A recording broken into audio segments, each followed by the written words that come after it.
Hello everyone, Dmitry here. Just wanted to make a quick video about educational merits of video games. That's one of the topics I chose, seeing as I am a video gamer, so I do play games a lot. And I find it really disconcerting how video games are portrayed in the media as as evil creations that make normal people commit murderous or evil acts. Um, One could always look in the media and see how video games are always painted in very broad strokes of causing violence and basically turning people into evil entities. I think video games have a lot of educational merits, first and foremost, and the whatever violent incidents that are observed in human culture are no more caused by video games than by watching violent movies or reading violent books or even watching plays. Basically anything that has to do with horror, murder, violence is just as capable in theory in making someone commit these acts, if obviously they have the right psychological disposition, as video games. So excluding video games and focusing merely on them is simply being biased against the one form of art that is actually capable of doing the exact opposite. So video games have a lot of different educational aspects, and they promote elements of interactivity that stimulate learning. Video games also allow participants to experience novelty, curiosity, and challenge, which stimulates learning. I think that this can be observed pretty much in most video games, even ones that focus exclusively on shooting or killing. Even playing a typical video game like Call of Duty or Medal of Honor or any first-person shooter, one can readily observe how not just anyone can play it. A lot of people who start from, who are novice video game players that aren't able to really master the controls are able to master them towards the middle or the end and be able to really improve not only their accuracy but also their understanding of their surroundings, their perception, and their reflexes, and generally their the speed of execution. And this can stimulate learning in more fields than one. So while it may seem that something like this is fairly inconsequential, if you compare that to the learning that is necessary for something like driving, for example, which is a real life skill, you can see how being able to have quick reflexes is actually incredibly beneficial, because you're able to avoid accidents and to stop in time, whereas if you didn't play video games and did not develop quick reflexes, you are more likely to get into an accident. Video games also equip children with state-of-the-art technology which can eliminate gender imbalance. And nowadays, as we can see, while video games used to be the domain of males mostly back in the day, now the playing field is a little bit more leveled. So right now we see females engage in more of the gaming activities, so games such as Rock Band, Guitar Hero, or social games on a smartphone or tablets. And the market is constantly pumping out new and novel ways of engaging the audience, and the females are now also joining the fun and finding entertainment in games, whereas in the past it used to be only for nerdy, so to speak, males to engage in, which is a huge huge benefit in that our society is still very much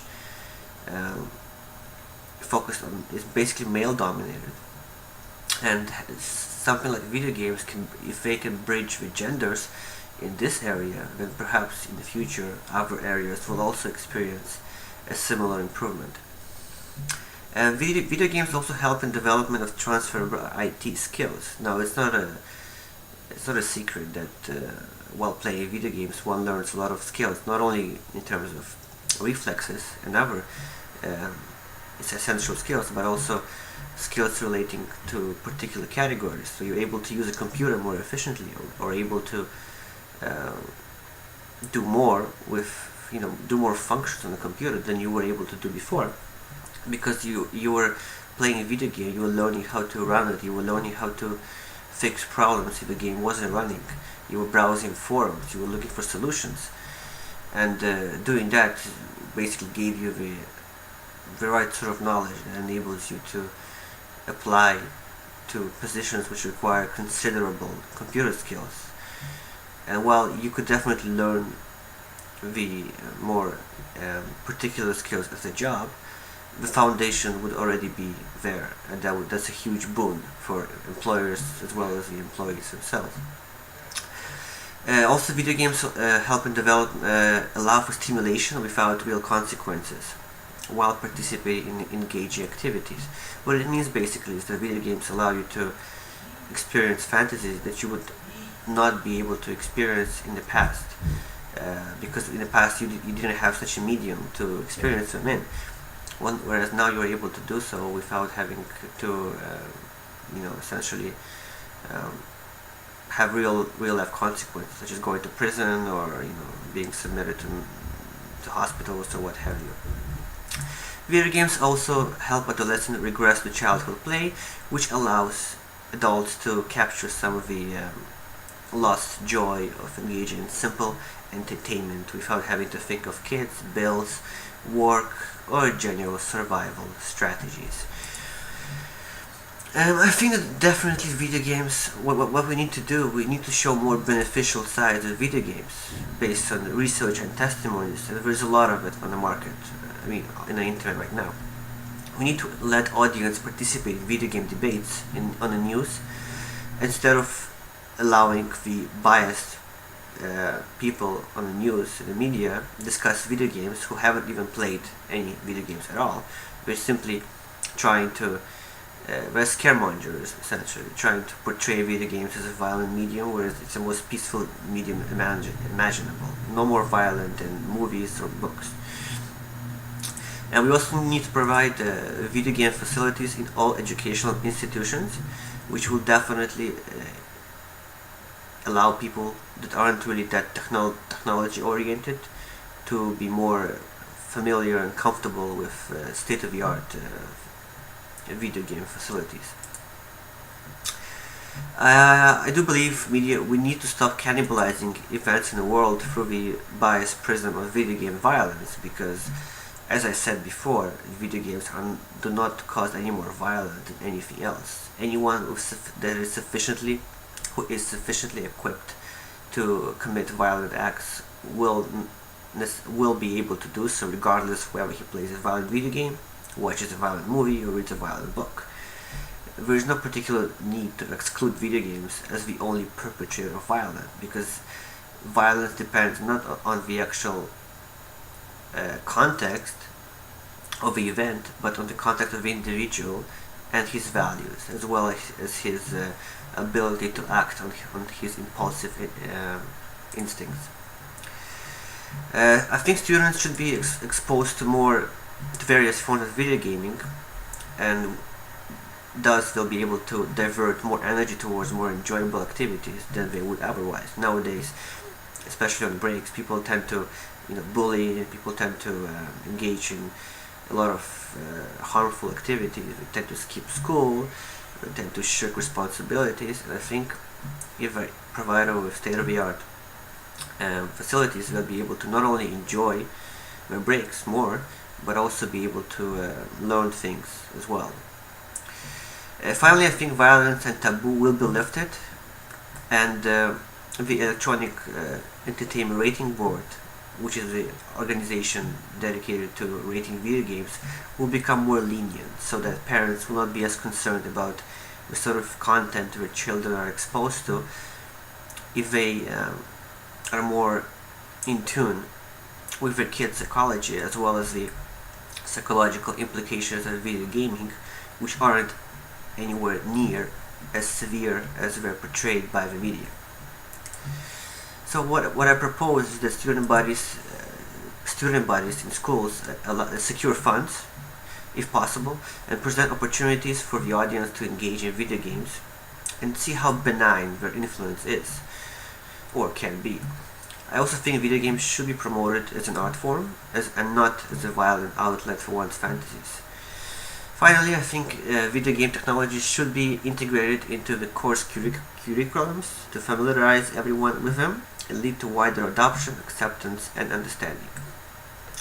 Overall, I think video games are an amazing opportunity to learn more, not through rote learning, as it is typically done in school and educational institutions, as well as during periods of employment, but also learn vital life functions in a very enjoyable entertainment medium, which is not something that can be done in movies or in books, because video game provides you not only moving pictures and sounds as well as moving text, but also require one to be sufficiently capable to overcome the goals and obstacles that present themselves in individual video game scenarios. In conclusion, I would also like to add that there are a lot of video games out there. Not all of them are shooting, not all of them are violence, a lot of them are educational, a lot of them attempt to explore various social issues through various historical context. A lot of them require attention spans of a considerable degree. A lot of them are just fun for exploring history. A lot of them require use of both brain hemispheres to explore and solve various puzzles and riddles. And I think if only the media allows video games to be allow themselves to be less opposed to video games, we'll see that for every Call of Duty and GTA, there is also a lot of indie titles, like Witness, which is an upcoming game for PlayStation 4, and there's also a lot of different games, like Braid, for example, which manipulates time mechanics in order to teach people about the importance of time. These are the sort of games that are never explored by the media, and I think it's about time to change that. I think my proposed half measure, because that's all they are at the moment, would definitely go a long way in order to make that a reality. Thank you for listening.